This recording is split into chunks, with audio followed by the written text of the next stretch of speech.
Hello, and welcome to the Painted by Quarterly Slush Pile. We're glad to have you with us on this episode.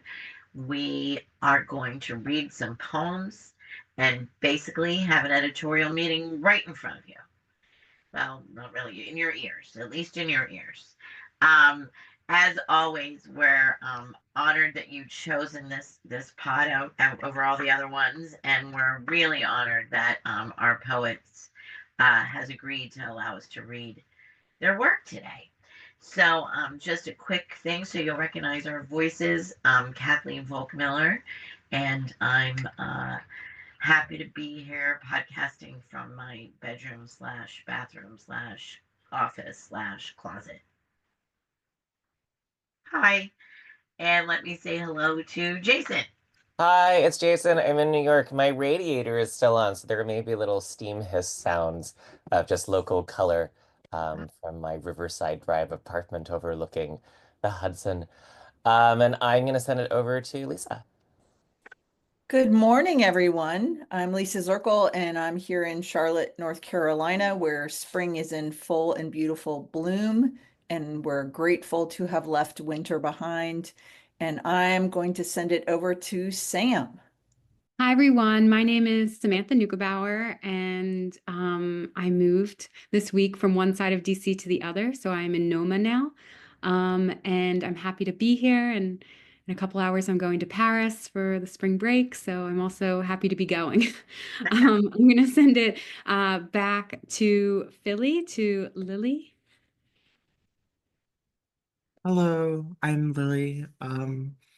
I am also here, as you said, in Philly, and just having a good time. Spring is also pretty much here. The mornings have been a little windy, but every afternoon I leave and I'm like, oh my God, why did I wear a sweater? So that's kind of where we're at right now. We're in difficult to dress season. Very difficult to dress. It's like 35 in the morning and 65 in the afternoon. It's gonna be 70 I degrees wear a today. winter coat to and from work, and then I wear nothing when I'm going between the buildings. I mean, I wear clothes, but winter coat. Yeah. So every time I hang up my coat, I think this is definitely the last time I'm wearing it, and then I wake up and it's 30. So, but we like the transition. That's why we're here, right? We like it. We like it. We like it. I would like to say that Divina is with us today, and it's her last episode with us. No! Yeah, I know. It's been great. It's been fun. I loved every minute of it. I love talking about it even after my phone calls with friends and how fun it is. It's just been an amazing experience. Right now, I'm not in Philly. I actually came back to New York yesterday. And that's why my camera's off. I'm in the middle of traveling right now, and I'm going to get to my secure location. But it is very sunny, very fun to be outside. And it's just amazing. I love the spring. It's actually I'm a spring baby, so it's my time of the year. And I'm just happy to be here, guys. Thank you for making it so much fun. Divina, when's your birthday? My birthday is May 1st. I don't know if I've ever made it known, but I'm a twin, so it's gonna be our birthday. Oh. I knew that, but I don't think the others did. Identical or no, fraternal? Thank goodness we're fraternal. He's my brother. So I would say we're completely different. We've definitely had the awkward moments where people thought we were dating. So that was fun. Yeah. I bet that'll happen for that'll happen forever probably, right? Yeah. Yeah. Davina, who will teach us and keep us updated on the latest slang without you here? There's always the Instagram. I will always make sure that I put something in the comments, I'll put a little hashtag if anything. I'll put a little thesaurus, and I'll also text Kathleen if anything. Let her know like the word of the day. Well, we had no notes, Divina. You ate it up.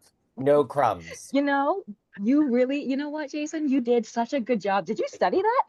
Thank you. I maybe. You did such a good job. Boots, you ate that. Like, thank you. Wow, you really. I am. You were on fleek the entire time.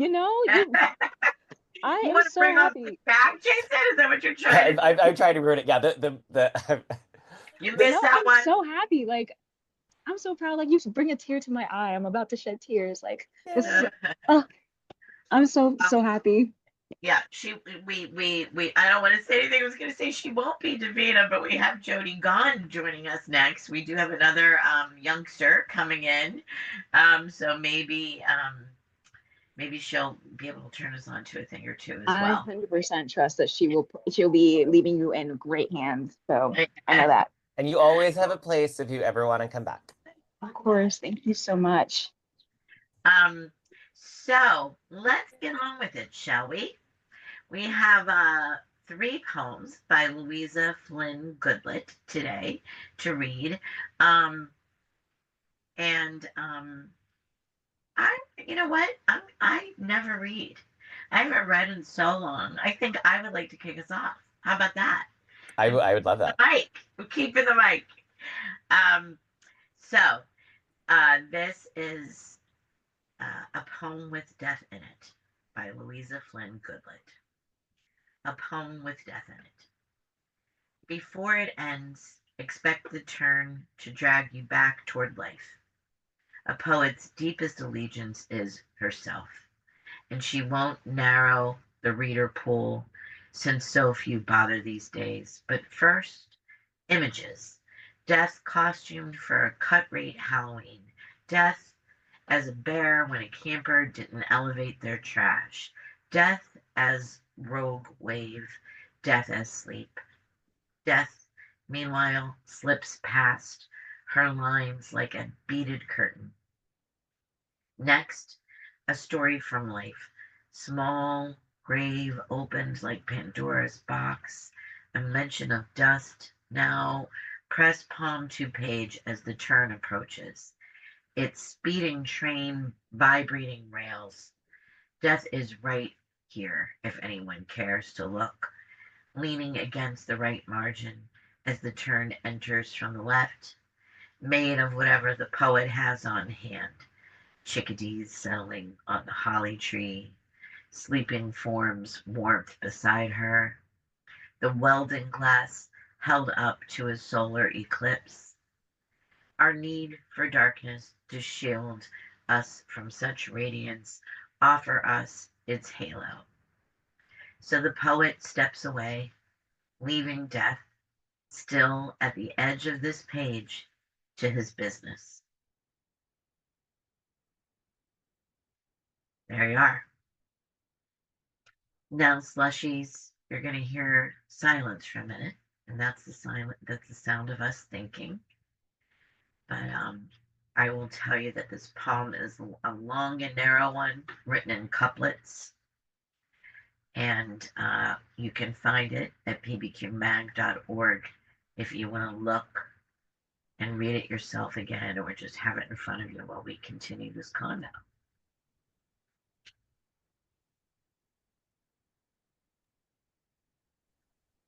I'll start by saying when I first read this poem, I immediately had resistance to it as an Ars Poetica about death. Mhm. I was like, okay, paging Emily Dickinson. And boy, this is a subject that has been trod over many a time poetically. However, I felt my resistance crumbling once we get to death personified as a bear, the rogue wave, and especially slipping past the lines like a beaded curtain. And I was charmed by the originality of image and the control of craft. What she said. Yeah, I I mean, poems about poems, you're I like, had the same journey poems of about all. death. You're like, although I will say, like, when I was an undergraduate, does anyone remember Anthony Hecht? Yeah. Like he had this book, Flight Among the Tombs, that was like all of these. It was a book-long consideration of death in multiple poetic forms, and I love that book. And yeah, and I think that Lisa got it exactly right, that the prosodic control is really commanding, that once you kind of look at the way how powerfully the line is shaped to the phrase and the phrase to the line, the regularity, and also like the immediate refusal, right? But before it ends, expect the turn to drag you back towards life. That immediately it's not sort of a familiar version of death, that it's actually kind of a resistance of it, that it's sort of pushing back against that foreclosure. And I thought that that open space actually was surprising, that that actually kind of carried me through in a very different way than what I was expecting. Yeah, that's what I was interested in, that first couplet and how it's delivered in the last couplet, where we do turn back to life. And it actually reminded me, if anyone has anxiety about like going to the dentist or something, you can ask the dentist to walk you through what they're going to do. And that's sort of what I felt like. Yes, this is a poem about death, but in the beginning, she's telling us, or they're telling us, like, don't worry, by the end, you'll be okay. My approach to the dentist is please give me nitrous oxide. We'll all be happier. I'm like, people get their wisdom teeth without being put to sleep? What? No, no, no, no, no, you should not, no. I have to say that I usually have such a reaction to Ars Poetica, a dislike. I'm just being blunt, right? That even when did you hear my voice at all when I was going, I want to read today, but I was starting to think, do I want to read this one or wait for the next one? Because even that title, I was like, oh no, right? But boy, was it really fun to read too. I described it, Slushies, as being very tight on the page. It's physically tight, but boy, that language is really tight too. Just nothing to spare. Nothing to spare. Really, really solid. And I think that, I do repeat what everybody else said so far, but I think that we don't stay in some kind of abstract la la land, which is why I usually hate Ars Poetica. We're not navel gazing, and we get right into some really incredible and profoundly interesting images. And I think that's what really turned it for me quickly. I liked the way that death was deployed both as a kind of like Emily Dickinson character, as a personification, right? That this is kind of an embodiment of death, as kind of a person, a Grim Reaper, but also as something to kind of keep at bay. That there wasn't a romanticization of it in the kind of like, and now I'm romancing this in the sort of like goth emo sort of approach, but more that it's like the meaningful end to things. That like in a culture where nothing ends, and there's always more Star Wars, there's always more Bridget Jones, there's always more anything that you want, the way that death kind of hovers in the poem as the limit that will give what's happening now meaning is at least how I read it. And I thought that was a kind of it gave me a different relationship to it that wasn't indulgent or morbid, but that kind of had a sort of playful presence to it. That it almost felt life affirming.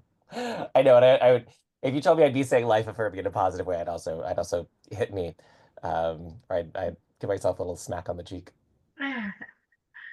But also death as the reminder of life, in the opposition. And the way I think that's done very nicely is towards the end with this welding glass held up to the solar eclipse. I mean, that's such a very specific image. Our need for darkness to shield us from such radiance. It's easy to go into abstraction with that kind of image, like you need the dark to see the light. But I think it's stated so nicely there that it becomes new. Um, I hate to be this much of a literalist and also admit my ignorance, but what's a Weldon glass? What is a Weldon glass? So like that darkened plate that the people who are actually welding have to put over their face so the Okay. bright, torch doesn't blind them. Okay. All right. I can picture that then.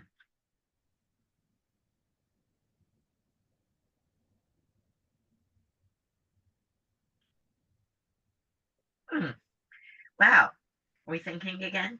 Yeah, no, because I do love the welding glass and the I really liked Offer Us Its Halo. That whole image of the welding glass and the solar eclipse and the sort of, when Adrienne Rich said this, she meant it in a bad way, but that poetic form is the asbestos glove that lets you handle the really hot material. And she sort of meant that it was a way to keep yourself from really feeling it. It was sentimentalizing things where you need to take action on. Whereas I actually think it's a really positive thing. But that image of it, I thought kind of works really beautifully as a Ars Poetica. Divina, do you want to say anything? Sorry. But I do want to say something. So I thought it was very comforting.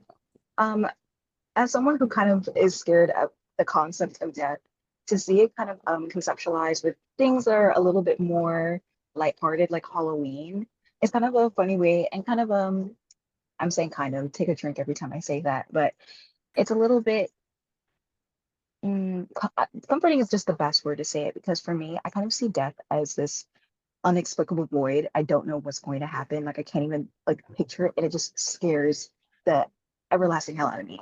So to see it like Halloween or a camper that didn't elevate their trash, it's like, okay, maybe it's not as bad as I think. And to see that, of course, juxtaposed with life, I think it just calms me down a little bit. I also felt like when first looking at the title, I was like, okay, like the emo, like or the goth-esque, like oh death, like a scythe. I thought it was going to be a little bit cliche, but I guess this spin was really comforting. Comforting is I need to find a better word, but that's just the best way that I can put it. Good word. Yeah. We do have two more. Are you guys feeling like we might be able to vote? Sure. Let's do it. Yeah. All right, let's do it. 1, 2, 3, vote. Oops. There the camera. And it's in. Thank you, thank you, thank you, Luiza Flynn-Goodlet. That's 1 for 1. And next poem coming up is Funny Story. Who would like to read that one? I can read this. Wonderful. Funny story. It's all in how you tell it. The infant tumbling through an unlatched baby gate, down wood stairs, landing on tile. Guess you just had to be there, canning chairs in the creek. When you hear screams to end up in the emergency room with wet shoes and no insurance. Just imagine your oldest as you put the van in gear asking, dead? How hard you'll laugh retelling, though you can't answer now.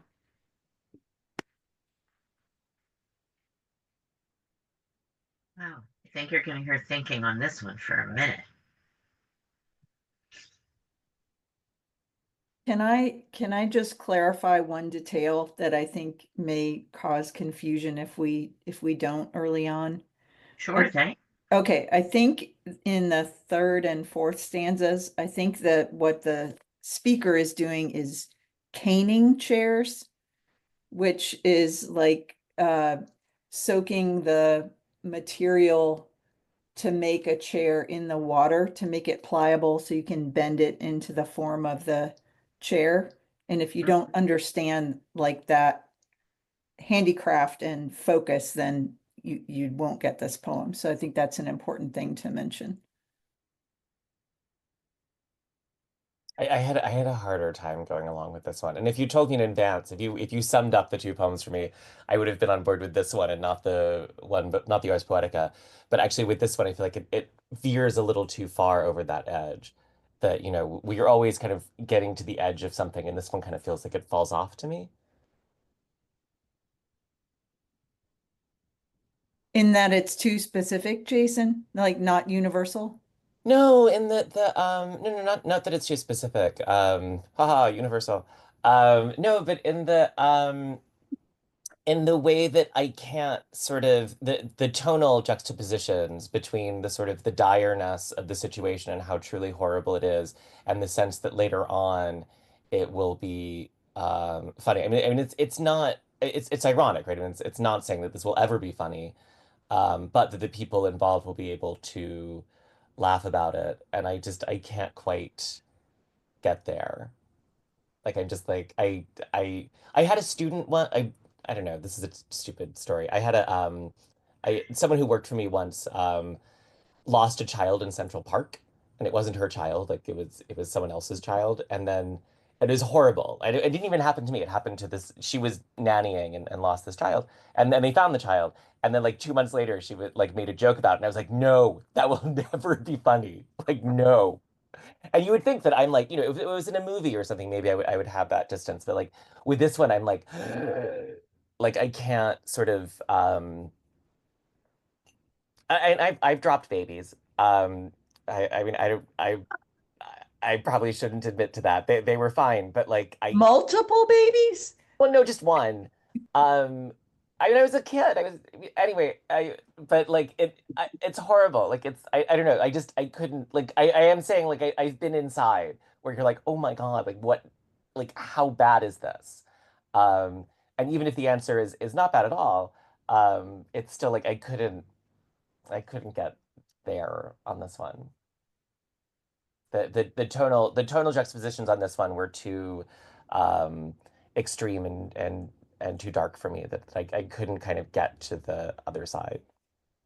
I think your story sort of illustrates that because we kind of can chuckle about you laugh babies in the way that you kind of tonally said that. And Yeah. we're all assuming that those babies are still running around on the earth now. Yeah. Whereas this one, I mean, there's a huge difference because the baby died, right? So I don't think the baby died. really? What about the dead? I think that's what the sibling is worried about. Oh, okay. Yeah. Yeah, Okay. the sibling thinks that the baby might be dead, but Well, I am the sibling then. wait, you're the dropped baby or the baby dropper? I'm the one who doesn't know the outcome of Okay. this. Okay. I'm very confused because my read wasn't the same as Lisa and Jason's. Oh, okay. So how would if there is another sibling, the sibling would already know whether their sibling survived that fall. Right. Why would they ask it? Well, Like, I think they're saying in the moment, I think they're saying this is what happened in the past. Just imagine your oldest as you put the van in gear asking dead. So it's like the baby has fallen, the speaker has heard the screams and run up from the creek, and they've all gotten in the van. The baby's in the van, the speaker's in the van, the oldest kid is in the van. They're going to the hospital. Oh, okay. Now, okay. Yeah. I didn't get that was actually an imagination. The imagining your oldest years from now, like years from now, you'll be able to laugh about this. Wait, and that's telling you the story. I thought that did actually happen too. Well, it did, but that's how the story gets told. Like, Kathy, just imagine I'm putting my van in gear, and then my oldest says, "Dead." Right? Like, just imagine is the storytelling voice projected from the future to you receiving the story. Right, but I thought that already did happen too. I thought both things already happened because of the title being a funny story, But that makes a lot of sense then. Well, it sounds like we've got like 50% clarity on this poem. So maybe, half of us understood the storyline and half of us didn't. So maybe there's an issue with the way it comes across. Yeah, and I don't know. And which half of us is which? Yeah, true. Right, well, the thing that I say sometimes about poems, especially, when we get these submissions, I always try to remove myself from my real role as, one of the editors of this and think if I was reading this in a literary magazine, would I stay here and try to parse this out? And to be blunt, I don't think I would. That was so confusing at the end. I don't know if I felt a real connection to that you. I think the you is the problem. Okay. I wasn't really ever in this desperate scene, you know. I think I would stay to try to figure it out. I don't know if I would be rewarded for that. Uh-huh. I think there are two yous. That it begins with the you that's the self. It's all in how you tell it, right? That the speaker is going to be telling the story. And then I think just imagine, because that's directed outward at a reader and not directed backward to the self, I think throws something off. But I do also think that there was something about the syntax and the line that was so controlled in the first poem and that like kept us really in place. And there are just a few places here where I just get a little bit thrown out. And some of it is like caning chairs. Like, I mean, it's just sort of that could just be a communal. I mean, I have cane chairs. I was a Boy Scout, but it was still like a little. It wasn't really like up front in my sort of worldview. Like even putting the van in gear, I drove a stick shift for years. Like, I mean, I know what that means, and yet somehow in the poem, I was like, it took like a little bit of work to sort of get back. And so I'm wondering if there's like also a weird way in which like I'm the wrong reader, like that a lot of the things that are assumed would be familiar somehow end up being unfamiliar. Yeah, I think you're saying what I'm saying about like I didn't feel ever connected enough Yeah. to be engaged enough. I don't want to say I don't care about whether or not the baby's dead, but like I don't think I would spend much time hanging out here. I think, contrary to everyone saying, oh, sorry. Um, I think contrary to everyone, or some people saying that they were confused, I am not interested because I feel like it's a little bit too on the nose. I looked at it and it's like the size of it is very short. And I think of when you're retelling a funny story, sometimes it's a lot shorter trying to verbally explain it rather than experiencing it. And I do know that that's a little bit like of a relatability, but something about it just didn't come across as intriguing as even like retelling or explaining a funny story in general. It just, there's an element to it with storytelling. And I don't think I saw it there, unfortunately. We do have one more. Do we want to Yes. okay. All right. Thumbs up. No. 1, 2, 3. Oh, okay. All right, 1 for 2. Funny story is not in. But we still have one more. And we should start doing the like do you listen to Wait Don't Tell Me where they do the voicemail. You have the we should offer like the voice of the co-host of your choice on your answering machine. Uh, if you make it to 2 out of 3. All right. So who wants to read How Heavy the Dust? All right, Lisa, jump in. All right. How heavy the dust. Surprisingly light as you lift him off clover, a small bird after all, monochrome save for chartreuse under his chin that dances down belly and wings, eyes closed but not asleep, feet frozen, raking air, then a racket at the feeder, a downy fledgling, fed by a mother who hangs over her squawking open beak and you're on your knees between the two with living still to do. Well read. And we should mention that this one is in a different form, that it's in monostichs, that each line is kind of its own stanza. So it has this very kind of different pacing Mhm. than the other poems. Which I feel really works with the subject and content here. And the description is beautiful. Monochrome save for the chartreuse under his chin that dances down belly and wings. It's really Mhm. nice. I also really loved the harshness of the K sounds that come in when you realize that the bird is not asleep but dead. The raking racket, squawking and beak. I think that the sound matches the subject. That I really like how this one is in conversation with the first poem. and how the first poem has a line, a mention of dust. And so it's almost like that line was taken from that poem and then accordioned out here. So we get this one image of it, which I really like. How did you feel about the rhythm of that? Because I love that rhyme of to and do. And it's coming with all the yous, and you're on your knees between the two with living still to do. Like I wanted one more beat in there. And you're on your knees between the two with living still to do.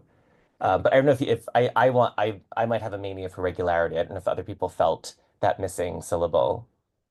I will say that I looked at this to see if it was a sonnet, which it isn't quite. It's a few lines short, but when I heard that kind of chiming rhyme at the end, that's what made me go back and count to see if it was a sonnet. Yeah. I mean, it's such a short poem. And the opening image is so beautifully um sketched in. It's so wonderfully visual with this little bird with little green um, under chin feather spot.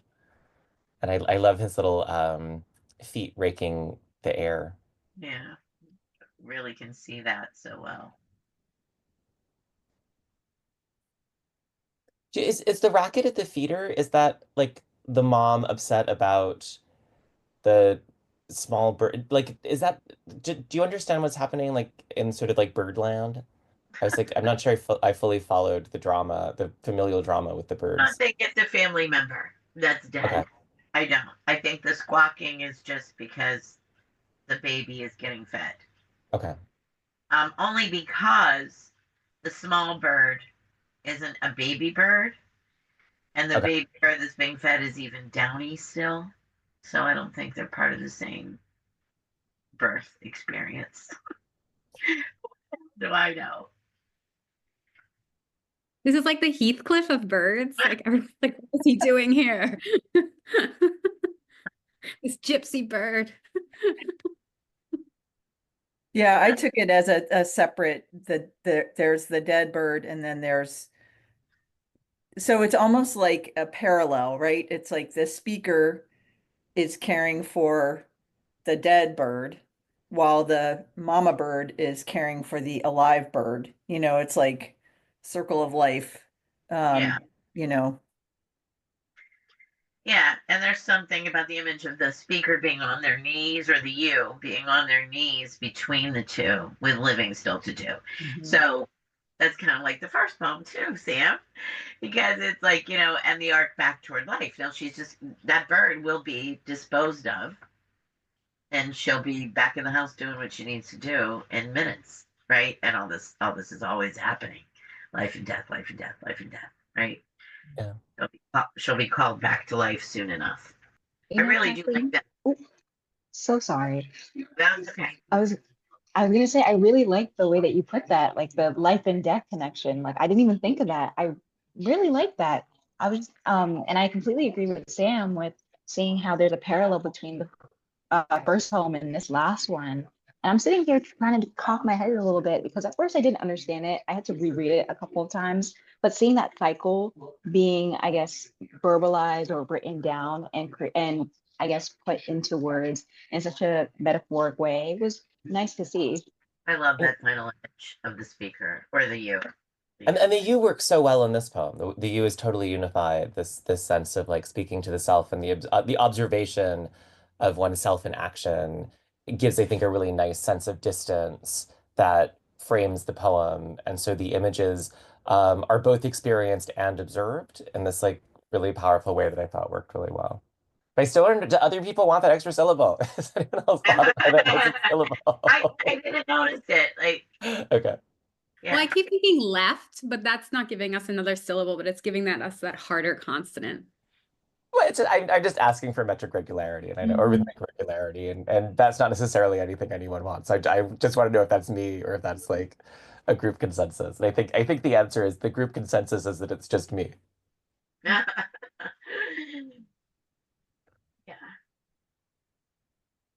Yeah. It's nice. It's just nice how heavy the dust. Let's talk about that for a second. How Yeah. heavy the dust? I just remembered that I was surprised on the first read. Like, I forgot about the title of this whole conversation. But when we went where we went, I was like, oh, at first I did think, how did that title play with the poem? But and now, talk about that, please. I take it as an emotional heaviness because you have the physical heaviness of, how heavy the dust, and then the first line is surprisingly light as you lift him Yeah. off the clover, the small bird. So it's like, it's the knowledge of the death registering for the speaker, even though it's such a slight physical weight. That's the way I took it. So the dust is referring to like dust in the wind, how like how what Jason loves to talk about, that like we are stardust, like that idea of dust. And a rearranging, right? So dust like rearranges itself into kind of new forms. So I like that as the title and as this thinking of almost this Buddhist idea of reincarnation. Mhm, mhm. Well, and ashes to ashes, dust to dust, right? That's what they say at all the funerals. So even if it's for a funeral for a small bird, which is what we have here. Right.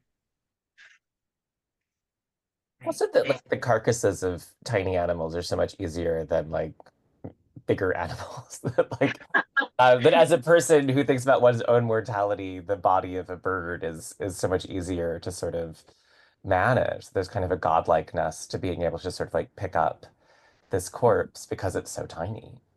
And so I felt like in sort of invoking ashes to ashes, dust to dust, this sense of human mortality, that the bird cycle is, just manageable for us because of our size, because of our long lives in comparison to birds. And I like basically that. throw them in the trash can. Yeah. I'm sure she has a compost. Well, you can't actually compost carcasses, but an animal this size, you could probably toss into the. You just bury them, it'd be fine. Yeah, I think so. I wasn't being funny. I think you just toss it in the trash can. Yeah. Well, you have to with mammals. Like you can't no rats in the compost, no matter how dead they are or half eaten by the cats that live in I your don't think backyard. any animals are supposed to go in a compost. You're not even allowed to bury your pets. I mean, folks Yeah. do, but yeah, you're not supposed to. So I know we're not supposed to connect the poems, but I did. Do it. Do And it. in the We all did today. in the first poem, there's the line, next a story from life, small grave opened like Pandora's box, a mention of dust. So for me, I totally got that she was burying the bird in a little grave, like like a shoebox, like you do as a kid. And maybe I'm completely projecting, but I just want to say that's the that's where I went with these two poems next to each other. Yeah. Okay. No, I like this poem. I just want that extra syllable. Just put ta-da on it. Or no, that would be two. And you're on your knees between the two with living yet still to do. Just want an extra syllable. But I recognize that I'm alone. I think you are standing alone on that mountain. I'm fine with that. It's not the first time I've been alone on this cliff. Yeah, and it's up to you to decide how much it bothers you, because Yeah.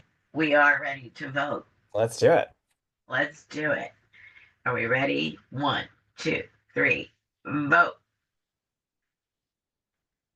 Wait, I don't have everybody on screen. All right, and it's in. Woohoo! Thank you, Luiza Flynn-Goodlet. So 2 out of 3 ain't bad. Well, Kathy, I think we should do the voicemail. We should like on Wait, Don't Tell Me. You should get like a oh yeah, co-host. about this. What's the voice? We will be voicemail voices for people. Yeah, you get the co-host of your choice to do your answering machine message or your away message. You can say, "This is Kathy Volk Miller, and you've reached." But excuse me, I have 2 questions on this. Who gets to win this? Who gets to win this? I don't know. I feel like because We just do this for all of our I mean, poets. obviously Anybody who Luiza agrees. can win this, but I feel like she should also be able to like transfer it, or maybe just like Slushies who want it. I don't know. They have like Oh, a contest, like maybe a anybody who Slushies. like our voice can write in and get it. I mean, they joined us, you know, like to listen to. You were saying like thanks for choosing us over the other poetry podcast you could have chosen.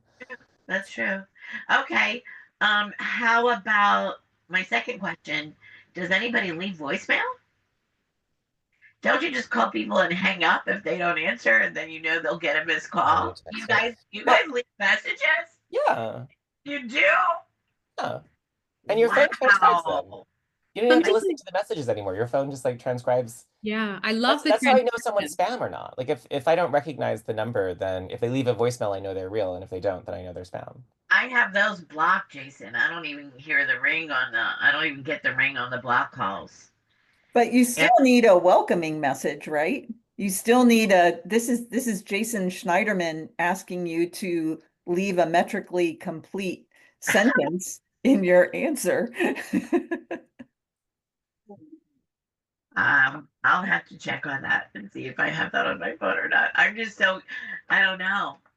My brother, not the brother that needs things explained on the podcast, but another brother, leaves 10-minute voice messages.